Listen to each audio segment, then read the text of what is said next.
Good morning, good evening, good afternoon, wherever you are in the world. And actually in Thailand, it's evening. So we are streaming from Thailand. I'm streaming from Arizona, not Thailand, just to keep expectations good. But welcome everyone to another episode of World Venture in Review. We've got Nick and Vicki Sullivan, who you've heard about. We've had Jonathan Stone talk about him in a video we did on our YouTube one year. And, you've heard bits and pieces about him and her. And so today we're going to interview them because they're doing something kind of amazing and they're going to need your help a little bit. So we're going to unpack their story first, and then we'll get to their amazing project.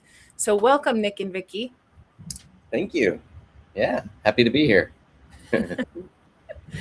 So let's have a little fun. I mean, I've been to Thailand and Bangkok, and I really enjoyed the food there and everything else there. It's a great tourist destination, but it's also a mission destination. But as a family, where do you go to? What's your favorite family activity when you take time off, and why? Yeah, we love to go to the beach. We're from Colorado originally, and so we grew up there. We lived there for a long time, and had the mountains, beautiful scenery all throughout Colorado, which we love and miss very much. So it's hard to get that here in Thailand, and but God created a whole different kind of scenery, and that's the ocean and the beach. And so our family really loves to go spend some time there and experience something that neither of us really got to experience when we were kids, but our kids get to enjoy that as well. Yeah, it's probably our favorite thing to do. Yeah, I will say, being from Colorado, some of our kids can only take so much sand. So they're not like, oh, let's go to the beach for a week people. They're more of a, let's go to the beach for a day or two type people. And then they really enjoy, like you were saying, the foods, right? So the fruit smoothies, the Thai tea, the boba, all of that is within walking distance of our house. So I would say they consider that a pretty regular treat, or Yeah. something that they love. Yeah, but the sand is always kind of a crazy thing because, when you go to the Rocky Mountains, you go Yeah. for your hike, you go do whatever, you don't bring much back with you, right? But when you get into the car with sand, it gets in every corner and crevice, and yeah. So As you get someone to see, as someone who's lived 3 miles from the beach, I get that sand gets everywhere. yeah. I'm not sure how I feel about it yet, but it's okay. Yeah, those fruit drinks are actually fantastic, especially in that particular climate. Once you taste fruit from a tropical climate that grows there naturally, you never quite look at it the same in the grocery store. And let's say, I don't know, the deserts of Arizona. Yeah. So, but let's dig a little deeper into get to know you both, because, well, some of our people that have joined us today, for instance, Amy, you might know Amy Smith. Yeah. And other people who've joined online, they welcome everyone. And just as a reminder, before we jump into our hearing who they are, what they do, and hearing their personal stories, I do want to remind you that you can ask questions. We encourage it. It encourages our guests many times, especially if you are a prayer partner or financial partner of Nick and Vicki. I would recommend throwing a comment or two in there. Throw some encouragement their way. Ministry is often hard but rewarding, but your comments, your prayers, all of that is highly encouraging to all of us, not just our guests. So anyway, let's dig into it. So let's start with your testimonies. How did you both become a believer, and when did your faith become your own? Oh, I think I can start us off with that. I was blessed to grow up in a Christian family. So church, going to church was just like built in from the very beginning. And I accepted Christ at a very young age, probably kindergarten, first grade age. But I remember very distinctly, I shared a room with my older sister, and we had a bunk bed. And I was terrified. And my mom shared the gospel with me, and I just knew that was what I needed. That's what I wanted. That was, just something the Holy Spirit for sure deep inside. Yeah, filling that void from a very, very young age. I think I would say really, I started to make it my own, like more personal, more than just oh yeah, I believe in, yeah, we go to Awana and we go to the barbecues and we go to the, the potlucks and the church softball games and all the things. Probably in high school. Yeah, early in high school, my family went through a really rough time. And I think that was really when it was like, oh, okay, this became really real. And prayer in particular became a really large part of became very real and important and powerful. Yeah, I would say so. High school for me. Yeah. Yeah, and for me, I also grew up in a Christian home. I was very blessed to have parents who loved the Lord. They were not Christians from childhood, but came to know the Lord in their mid-20s. And then, so grew up with that, and I was probably about 6 years old, somewhere around in that range when I think I trusted in the Lord. And then, grew up in a Christian school. Went to the same church for a very long time, and then really began to see the Lord work in my life more so in my early 20s, mid 20s. That was probably the time when I started to recognize it. Yeah, this was my own faith. This was not something my parents had taught me, and just it was my own. Yeah. Awesome. So how did you come into missions? We mentioned Jonathan Stone and that amazing meeting, which you might want to touch on. Some of our folks may not have seen that video. Describe the process of understanding as an individual and as a couple that you were to serve overseas. For sure. Yeah, I find this to be a fun story, actually. It's amazing how the Lord works. Both Vicki and I have degrees in the real world, I guess you could say. I have a master's degree in nursing. I worked as a nurse practitioner. Before that, I was a bedside nurse. But my most recent career before coming overseas, I was working as a practice manager. And I remember probably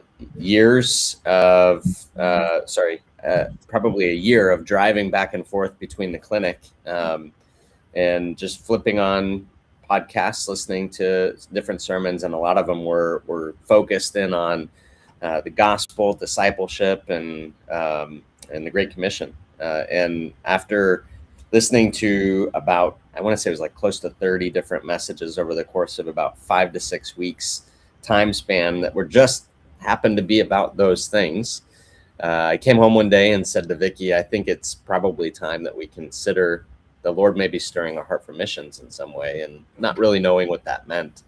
And she said, okay, sure. Right. We've got a family, 6 kids, dog, cat, cars, house, all the things. Right. So that's a good idea, but let's just let it settle a little. Not in a bad way, but very practical and very grounded. Right. So a couple of weeks later, going to church, one of our pastors tapped me on the shoulder and said, Nick, would you consider vocational missions? Just at complete random. And then later on that same day, a guy from across the hallway kind of called me over and said, hey, Nick, come over, check this thing out. He was holding up a pamphlet on perspectives on the world Christian movement, which is a 16-week class. And I know so many people have been impacted by that and have seen the Lord's direction for their lives and moving overseas for that purpose. But I went to that class after a couple of weeks of that, started to see the Lord really, confirming, at least in my mind. Maybe 2. I think you had gone 2 weeks. Yeah, maybe 2 weeks. You came home after the second week and was like, we got to move. We're supposed to move. And I was like, oh, this is a long class, man. You're only 2 weeks in. Yeah. But I did. I went home, told Vicki, I think it's time for us to go. And again, similar. Yeah, not so sure about that, right? But I just said, okay, would you consider doing the class as well? Go to Perspectives the next time it's offered, and would you go to the class and see whether or not the Lord would confirm that. I really do believe that the Lord does not send mixed messages to husband and wives, right? So I think it's really an important thing. So then, yeah, Vicki went to that class, and I would say it was about 4 weeks for her, maybe 3 weeks into the class. Yeah, longer than you. Yeah, longer than me.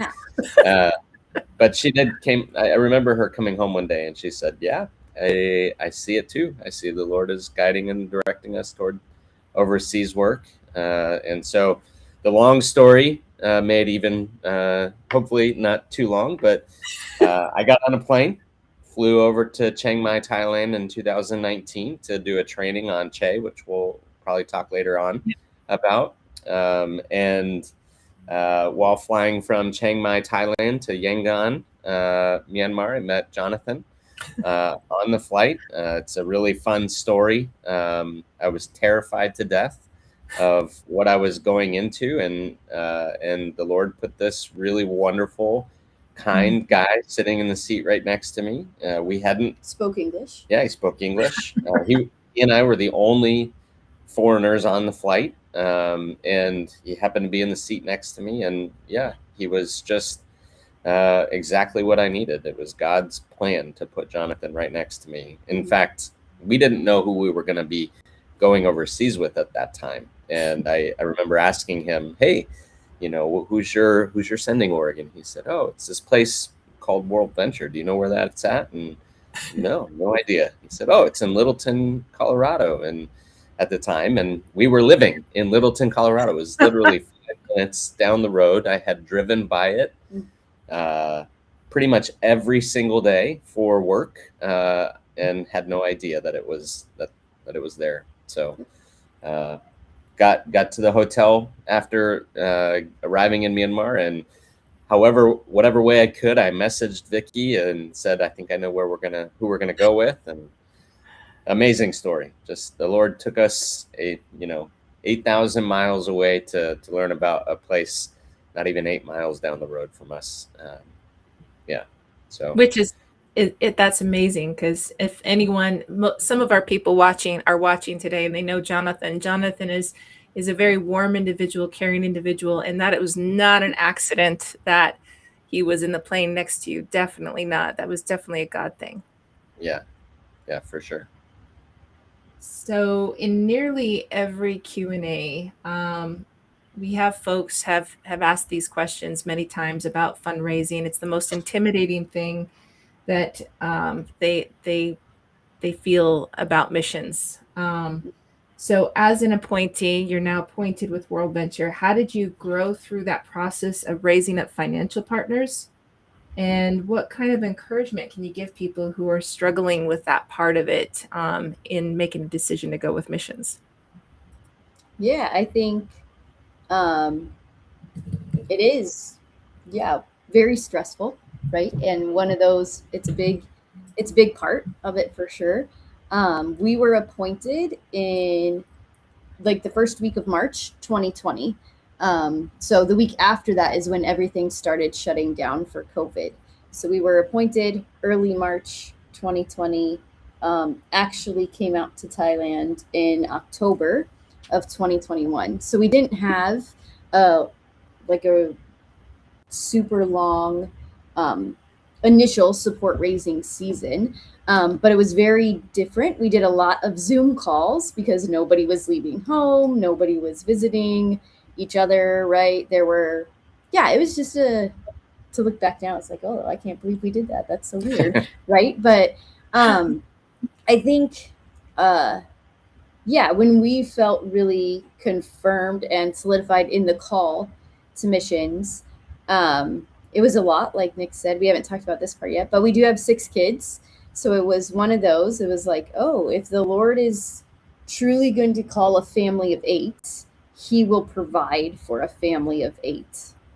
But a lot of that meant letting go of some of that control that we think we have, right, over the timeline, over the finances, over all of those pieces. And I think it's very countercultural to our Western mindset for sure, right? We really like our 3-year plans and our 5-year plans and our 10-year plans. And in missions, we kind of just hold it up all the time.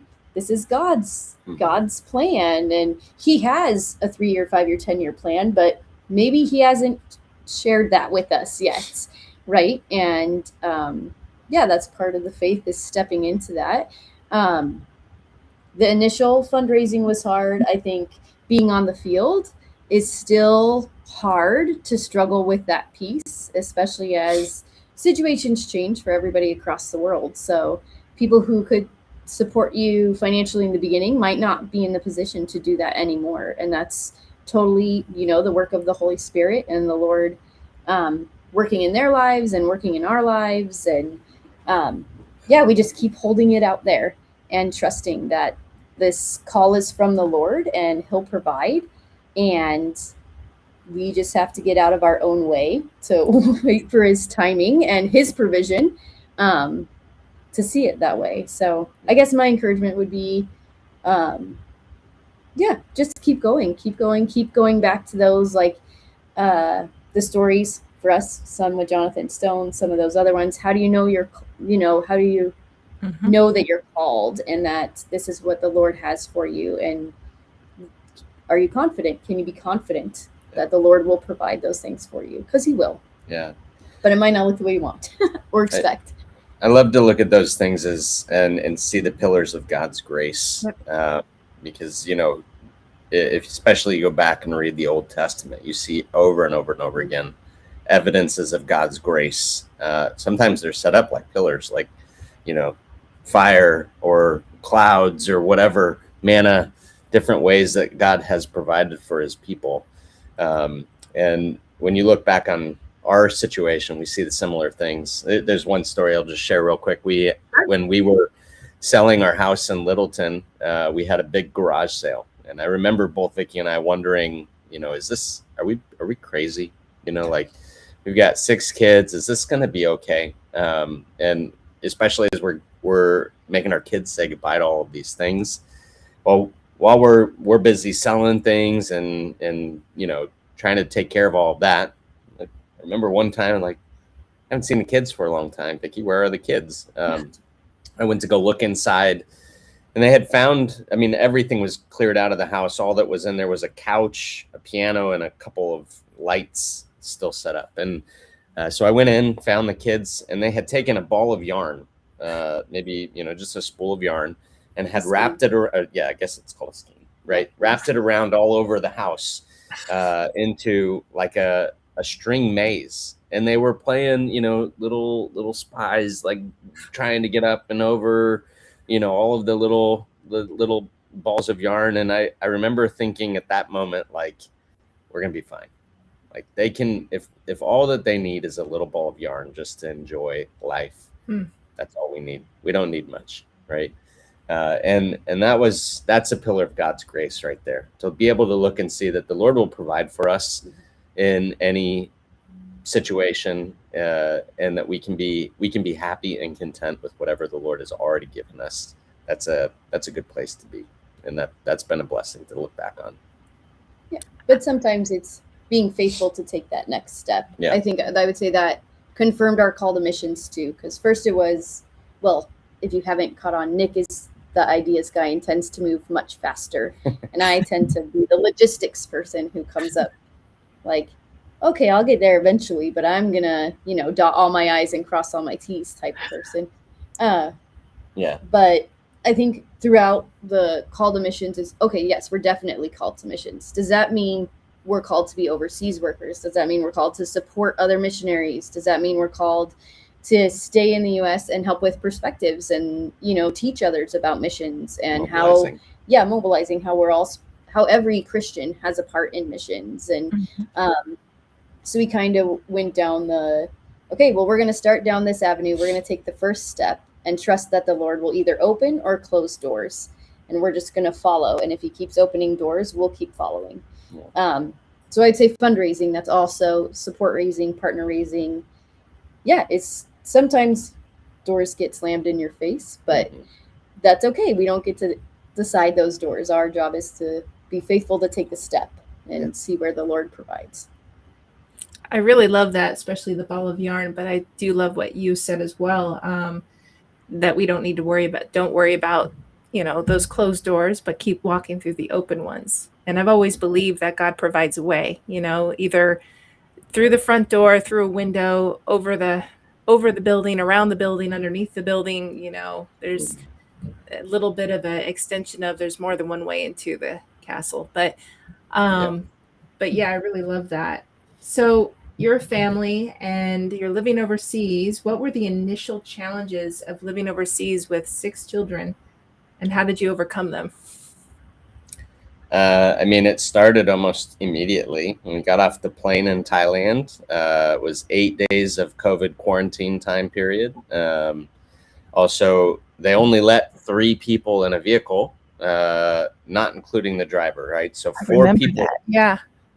Only 4 people could get in the car, and that meant, if you can do the math quickly, that means 3 of us in one vehicle and 3 of us in another, and that left 2. Well, our 2 oldest kids were quickly ushered off into their own car and sent to the hotel for, it was a half-hour drive of Vicki and I praying in faith, Lord, please let us be reunited with our kids. It was a terrifying drive. I bet. Exhausted, all of those things. But I would say that kind of leads into the next couple challenges, which is transportation for a family of 8 in a big city like Bangkok is challenging. We always have to get 2 taxis, at least we did early on. Going to get groceries is hard. I remember going to the grocery store one time, and before we had a vehicle. Yeah, before we had a vehicle, and Vicky's like, okay, we need enough water for us all to drink, and here's the grocery list as well. And I grab all the water, I put it into the cart, and I start thinking, how in the world am I going to fit this into a taxi, and how in the world am I going to be able to get it there by myself? So yeah, it just was kind of a challenge at the beginning, but I think, because we weren't planning to stay in Thailand when we came, kind of thinking about, what language to learn. Do we learn Thai? Do we learn Burmese? Do we, which direction do we go with all of that? Created a lot of challenges. Vicki was homeschooling at the time, and that came with its own set of challenges as well. There's COVID time period. So I think those were some of the main obstacles and challenges that we faced early on, but definitely have seen the Lord open up, as Vicki said, many doors along the way for us here. Yeah, and I think we try to view it most new things as an adventure, right? Mm-hmm. We try to trick ourselves with that framework, like, oh, immigration, this is going to be an adventure, right? Like, actually, maybe you'll be sitting for 5 hours, but it's an adventure. So I will say, like, the smells were really hard for some in our family to get used to, and some of them are still really hard. But we learned, like, the Thai people use little smelling sticks, or they have these little scent packets that they carry around with them because they don't like the smell either. But now we know about those, so we carry those around too, and stuff like that. So I think we. Yeah, it reminds, what you said, it as an adventure reminds me of our interview with the Myers in Mozambique. They called it a quest. Oh, quest is good. I like that too. That's right. So that's what I'm saying next time. Yeah, exactly.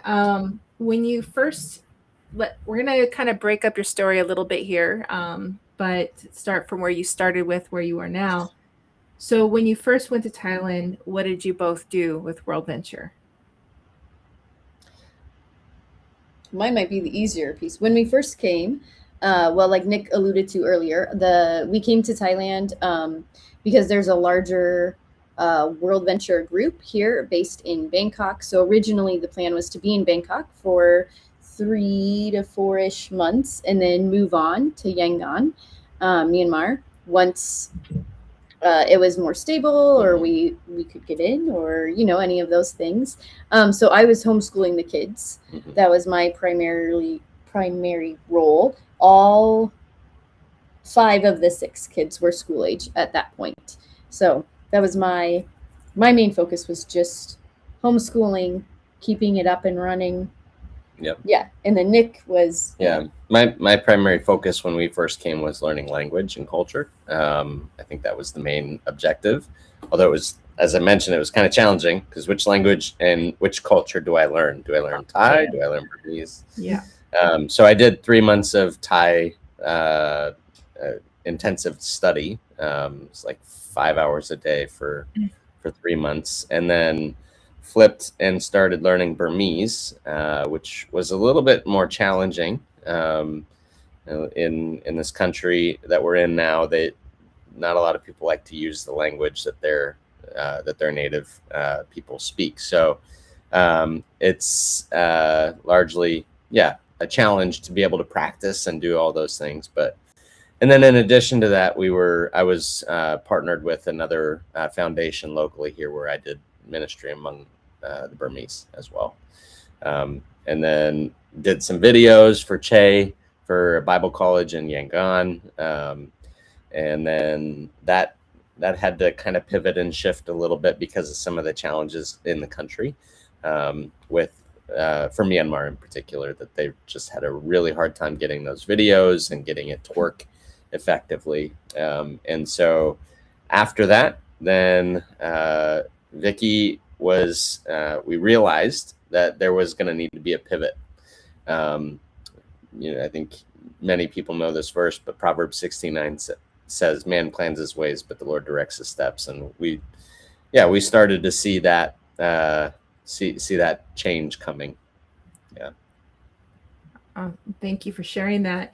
And then, of course, with everything going on, you with ministry leaders, sometimes you encounter obstacles. Sometimes the challenges come and the path isn't as clear as you have described as you thought.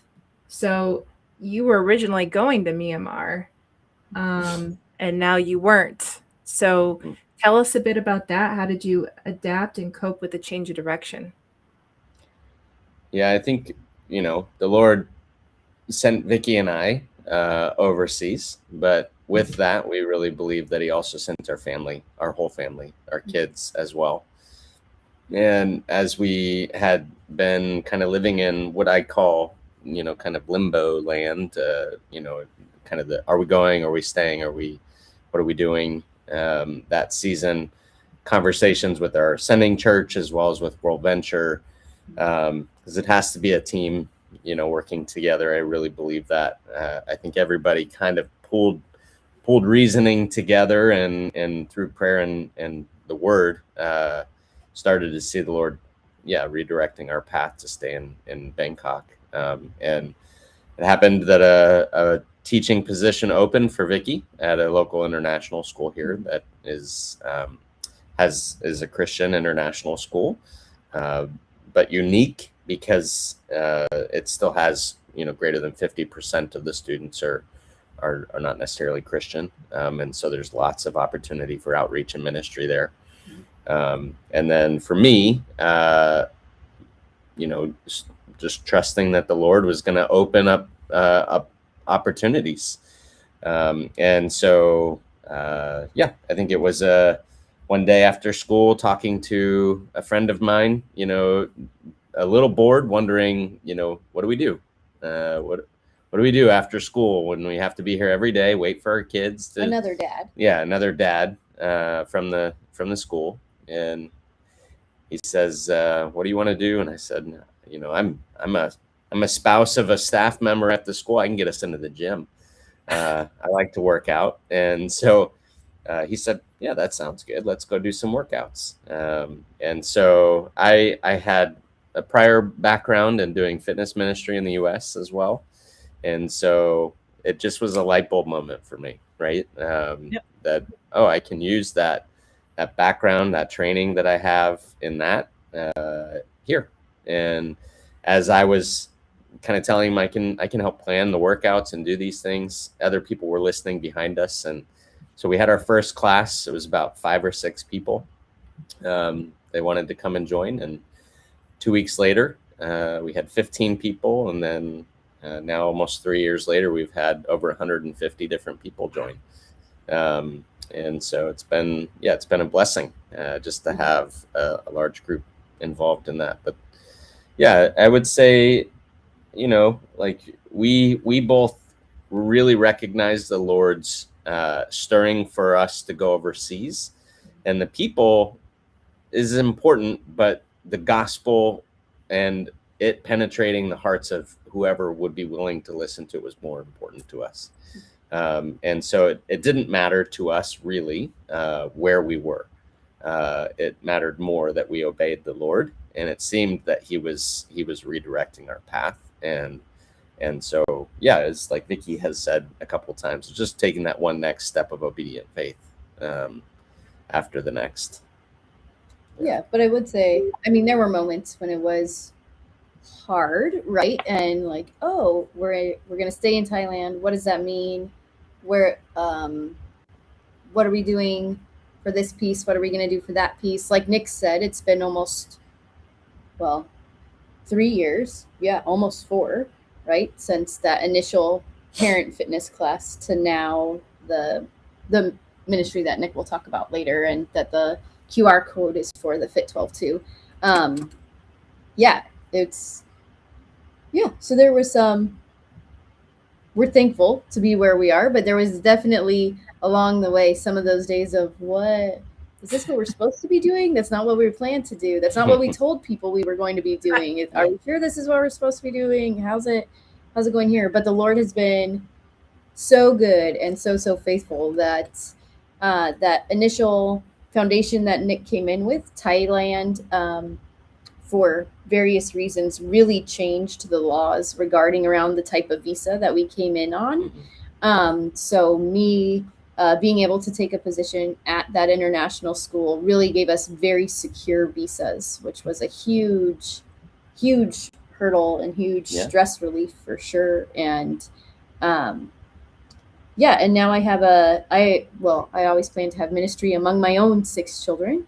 But now I get to teach high school, and I have like around 120 students every year. Some who I get to teach 3 years in a row, some who take all my classes in 1 year. So I get to teach the majority of their classes for a year, but it's been such a sweet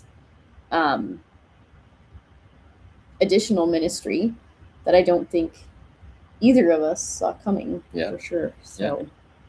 Well, and what people don't understand, and I wanted to zero in on what you said. Excuse me.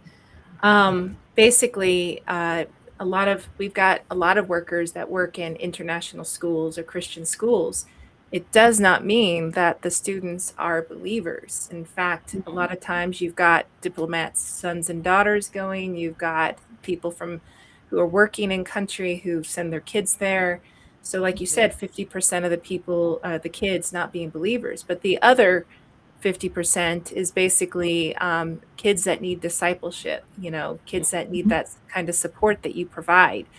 And like you said, one of the things that's often overlooked is your own family is also your ministry. A friend of mine who publishes books on this kind of stuff would often say that discipling your kids is your ministry. And not the job of the church to do primarily. It's your job to do. So that's one thing that people kind of overlook a little bit. So let's look. I want to talk about Che. I'm pronouncing it right? I've heard about Che because as a former church secretary, I knew some people who were in Che, and so I know a little bit about it. But for the rest of our audience, why Che, and what is it? So I have a background in healthcare. As I mentioned, I'm a nurse practitioner, and after my visit to Chiang Mai, I did a Che training there. But really, it was a conversation with a man from our church who very passionate about ministry in Southeast Asia. We just feel really blessed to have been able to connect with him early. And he said to me, Nick, I think you should learn about this thing called Che. And so started to dig into it a little bit. As I said, I did the training. stands for Community Health Evangelism. And it's literally those three things, right? It's about community. It's about helping people be healthy in many different ways about life, namely holistic health, right? And then evangelism. So the aim isn't just those first two things. It's about connecting all of it with the truth of the gospel. And so you see foreigners will often go into these villages and these rural communities and engage, bringing outside funds and resources and all kinds of things. And those projects don't sustain very often, right? Oftentimes they just don't, and it's hard. But Che does a different thing. Che goes in mainly with just the gospel, but also to facilitate questions, to help everyone in that community understand their own dignity and respect that they can come up with and solve problems on their own. And maybe it's just a matter of helping them see how they can do that. So it's largely a mission strategy that aims at helping people realize transformation. And they do that through holistic health. So it's a wonderful tool. Many of the teaching lessons and curriculum that are used during these engagements with these communities is about agriculture, can be about basics of hand washing and things like that many tropical countries face with foodborne illness issues and worms and that kind of thing. So a lot of it is relatively common sense to us, but for some out in rural villages, it can be something that they just haven't had enough education on. So yeah, it's about helping people understand a little bit more of those things. And I think Matthew really talks about that. Jesus brings it in, right? Talks about when I was naked, you visited me, or when I was naked, you clothed me. When I was in prison, you visited me. When I was sick, right? All of these things. When I'm thirsty, you gave me water. When I was hungry, you gave me food. Right? If you did it to one of the least of these, my brothers did it to me, right? And so that's part of it, right? Is bringing in not just here's the spiritual, but we are heart, soul, mind, and strength sort of people, and so that's where Che comes in. Yeah, and it's a good program. A lot of the times that I've heard many people talk with outreach style type of ministries, they talk about the importance of meeting that physical need, not just the spiritual need. And so yeah, Che is a good one. So how did you both see God at work during those times in your different ministries? Maybe share one story each.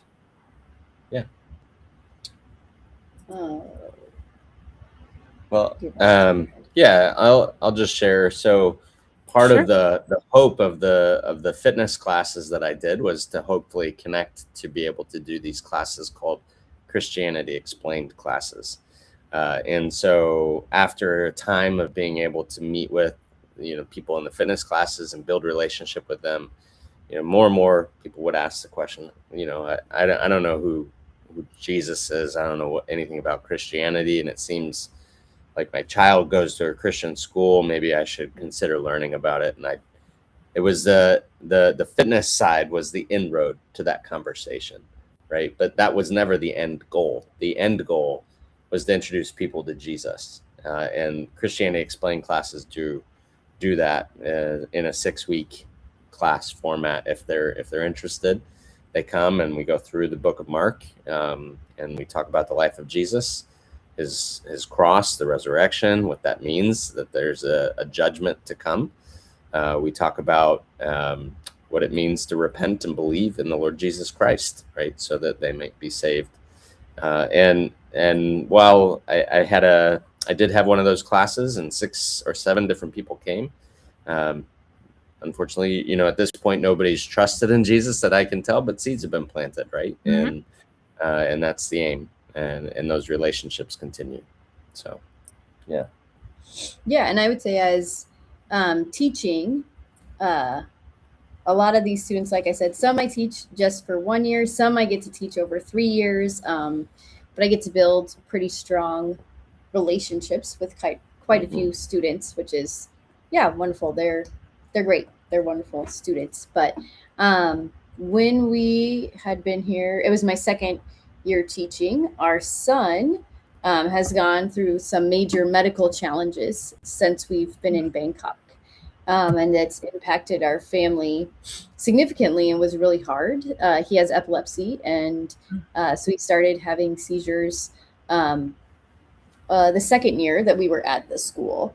And so I had a student, her name is Belle, and I taught her the very first year I was at school, and then she wasn't in class that second year, but she would often come by my room. So she knew White has had seizures at school, so they know, oh, that's Miss Vicki's son, and they know all those things. And Belle just came to my class, and she's from a Thai family. Yeah, definitely not believers, but she came to my class and said, Miss Vicki, I don't know, how are you? I know you love your children, and I know this must be very hard, but you're still so kind, and you still listen to our dumb excuses, and you keep coming every day, and you keep smiling. And how are you doing that? How are you doing it? And at that time, because I felt completely overwhelmed and just darkness and completely spent, and like I wasn't doing anything. So the only answer is the Holy Spirit, right? It's not, I am not doing this, right? It is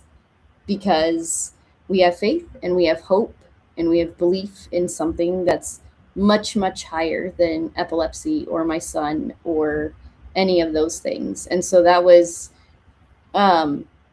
super hard, but also what a fantastic opportunity, right? To have somebody come out and say, how's that even working at the time when you feel maybe like the weakest you've ever been. You are actually not, there's actually nothing I'm doing. I don't even know if I'm teaching the stuff I need to be teaching at this moment, because everything just felt so, well, I'm going through the motions, right? Everything was so stressful at that time. So, yeah, that was great. And she graduated 2 years ago, and she still emails me regularly. She's still in Bangkok.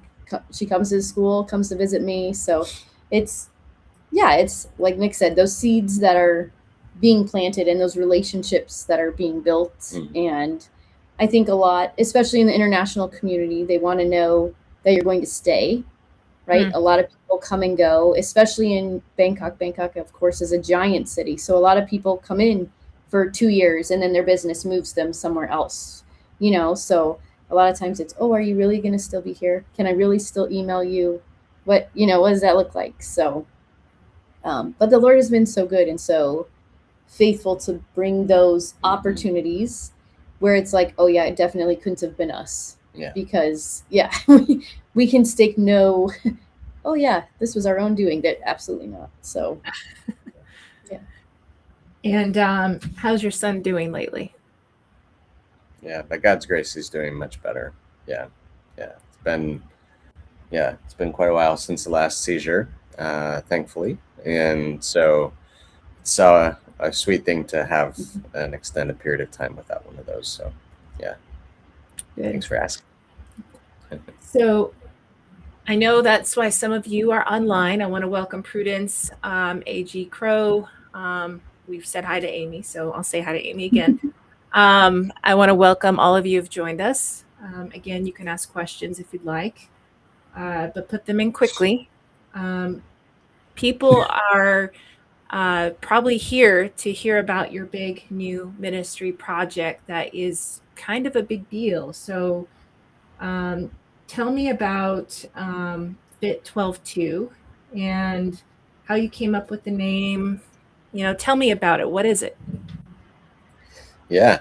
So after spending the last 2-3 years doing these fitness classes at the school and realizing this is a great way to connect with people and be able to share some biblical truths. I do a small Devo during the class, and it's just a biblical truth that I'm able to share with people, and it's a great way to connect.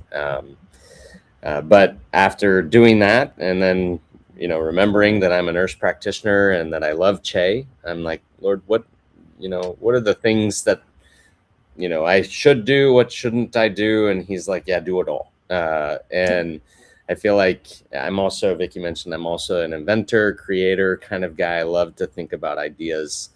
And so I started to see the Lord unfold this big plan called, that we were calling Fit 12-2. It stands for, this is the logo. You can Nice. see it. I like Yep. it. But it stands for Faith Integrated Transformation, and it comes from Romans 12:2, which says, "Do not be conformed to the pattern of this world, but be transformed by the renewal of your mind."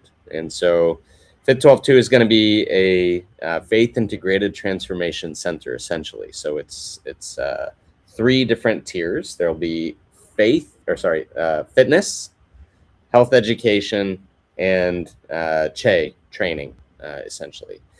And so the way that looks is that the fitness side is kind of getting people in the door, right? And welcoming people in, building relationships with them.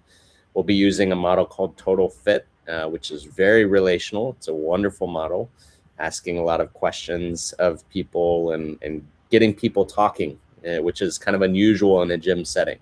But getting people to know each other, and doing those kinds of things. And then, the health education is like taking it a layer deeper. People, are willing to go into a gym and show up and work out hard because that they know they need health. But getting to know them and their ailments, their issues, their physical problems that they actually have requires a little bit more intimacy, right? A little bit more of that conversation. And so interweaving, using that Total Fit model still, interweaving biblical truths about how God designed them, how God has made them in his image, will come out as we talk about type 2 diabetes affects a quarter of the population of Thailand, heart disease and stroke and motorbike safety and all of these, crazy topics, but are so important to people. And then the third thing is actually to invite Bible college students and pastors from all over Southeast Asia into this fitness facility, where we'll have a room set aside and do these Che trainings, just like I did back in 2019. Train up people so that they can use this wonderful Che tool, see a model, because, the gym is essentially doing community, health, evangelism. And that's what Fit 12-2 is really about. It's about helping people to see transformation. In fact, that's our vision, to help individuals and communities realize transformation through holistic health. That's the aim. Yeah. Awesome. So we find that in interviewing many of our colleagues who are doing also amazing, innovative work for the gospel, I'm finding that so much of the work happens in environments that don't look like your typical church. So like your fitness center. So how do you see a church being planted in that specifically? Because you mentioned that in your ministry profile. Yeah, it's a great question. My hope is that over time, and I'm going to leave that up to the Lord to direct, but over time, as people come to faith through the relationships that are being built in this space, and the ongoing conversations that we're having, but as people come to faith, hopefully they'll need and they'll want a place to do worship, right, where they can gather together to worship the name of Jesus Christ and glorify him forever. And so we have a big facility, about 426 square meters of space where we'll do this. Right down the street, I can walk to it. It's a 10-minute walk from my house, and people can come in and be a part of that gym. People are often more likely to walk through the doors of a gym than they are initially to walk through the doors of a church, right? But what happens if maybe one day that gym is also a church, right? How great would that be?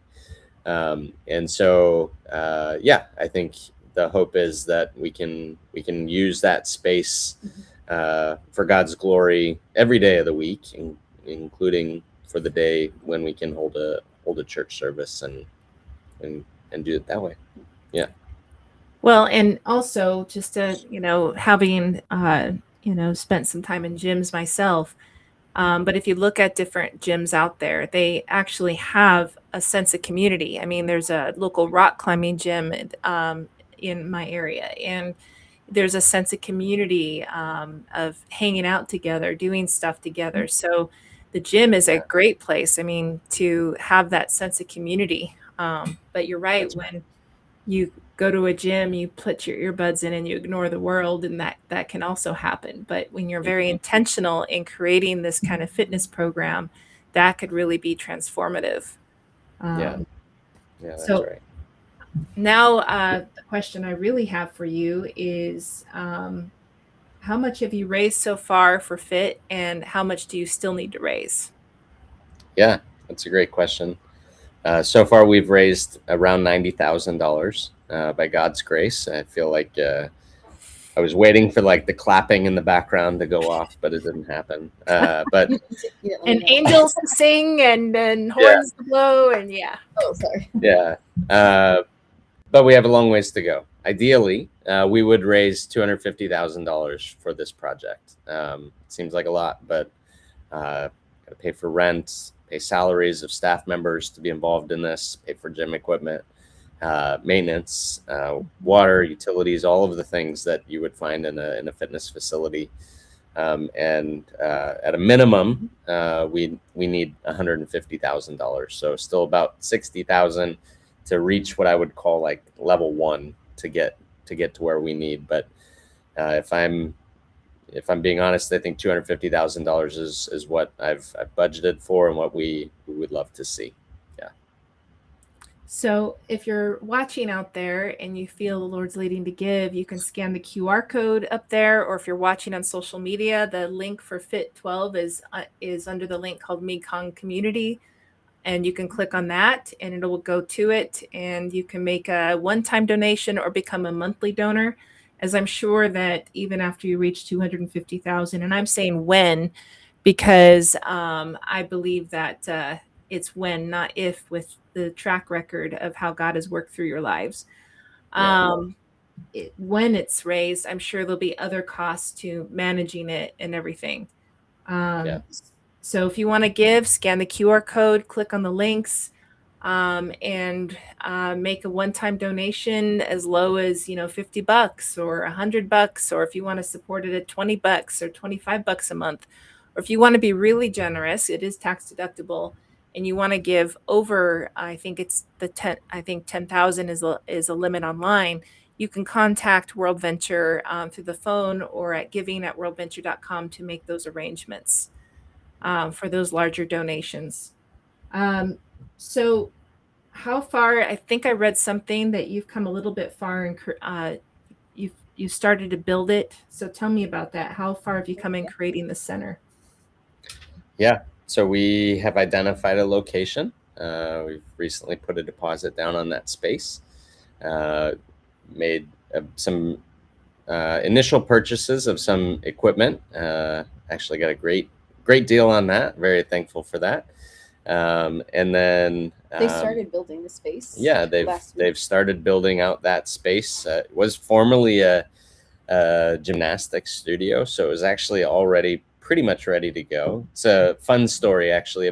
Over a year ago, I went into this building and looked in the doors of that gymnastics studio, and I remember saying, Lord, if this is a space that you could open the doors for us, I'd love for this to be a place where we could do ministry. It looks ideal. It looks ideal. Looks perfect for what we want to do. And yeah, when you think about how the Lord answers prayer, sometimes it's a no, right? Sometimes it's a yeah, all right, and then sometimes it's a wait patiently on me, trust in me, and in my time and my perfect way I will act. And so that's what this was. So there's a lot more. Probably one of the biggest blessings to me is that I have a team that I'm doing this with. So that some other local workers here also had a similar vision. We didn't know each other, and then the Lord put us together in the same room, and in the way that the Lord does. We have some local partners that we're working with as well that are nationals. Our field leader Travis Smith is heavily involved in this. So thankful for him. And yeah, just like I said, I think that probably one of the biggest blessings is the team. Mhm. Yeah. Yeah, no one ever does a vision that big alone, and shouldn't do it alone. We should always be Yeah. building a team that can help bring this to fruition. And it's Yeah. good for personal growth too. But Yeah. so as we near the end of our time, I don't see any other questions on there. How can people be praying for you as a family and for the work you both do? I was just gonna say, as a family, I think um, really balance, right? To use our time well. Being a school teacher to older kids, I think, is a huge blessing, right? Because with everybody in school, we can all kind of, the kids and I can all kind of be on that same schedule, right?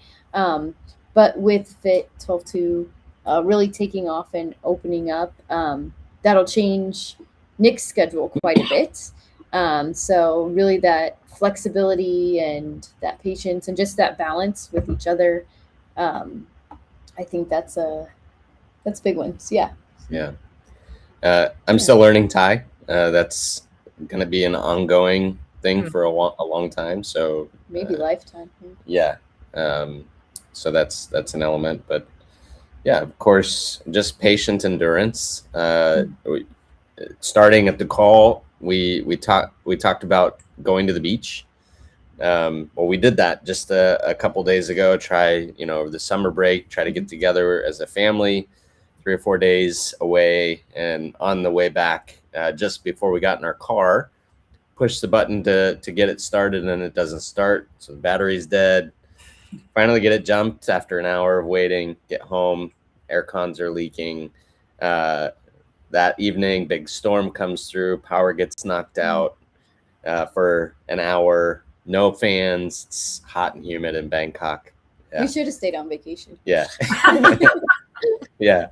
And then the water pump. A couple day later, our water pump goes out in the house. And yeah, just a like flurry of different things, right?